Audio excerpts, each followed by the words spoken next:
I define leadership as being the person who can help everyone and advocate for their needs, as well as helping them to organize their thoughts and ideas to be the most successful team possible. In my role, I have used leadership to help my new staff members as well as my returning staff members be most successful in developing their ideas, producing the best possible program. I have grown in leadership competency through becoming more aware of how I help others and how I can help foster new ideas and foster others to be their own leaders in their own situations who can, in the future, help others to develop themselves and develop their own skills. So my definition of teamwork is using the strengths and weaknesses of people who we work with to try and form a better community, a better team in general, and trying to figure out ways to incorporate what everyone can bring to the table and use that to your advantage in this competency this year, because I better understand that there are different types of people who make up a team, and it's easier for me now, having experience in this competency, figuring out what those strengths and weaknesses of each individual on the team are and working with them to try to find what those are and bring them out and use them to the advantage of the team. Communication is definitely a two-way process of people exchanging information, ideas, feelings, emotions, and I think that there's all different types of communication. You know, you can have your nonverbal, your written, your oral, and I think that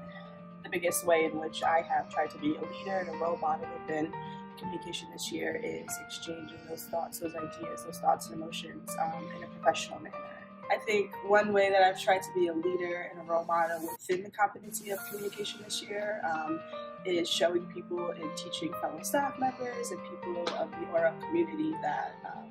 there's always a professional manner and a professional way to exchange and go through that process of exchanging ideas and beliefs and thoughts and emotions and feelings. And I think the way in which I've grown in it is I'm definitely a person who wears my heart on my sleeve. You can always tell what I'm thinking or what I'm feeling. And I think I've definitely grown within the nonverbal aspect of communication and realizing that as a leader, there's always someone looking at you, there's always someone watching you, and to consistently strive to be that role model who exercises communication in a good way. I define global and cultural awareness as being aware that there are other people from different walks of life, different backgrounds, and then working to understand those people, working to understand their perspectives, and really helping the community come together because of those differences instead of letting opinions separate. So I have used and grown in this competency by working with my students and getting to know them in different ways, like how they identify, their perspectives, where they're from, their cultures, and then working with some students to make sure that they feel safe and comfortable in the halls, while also trying to get other students in the halls to understand that our differences can be used to make our community stronger instead of work against our community. Resilience to me is learning how to deal and get over with difficult situations, any bumps in the road, especially in this position.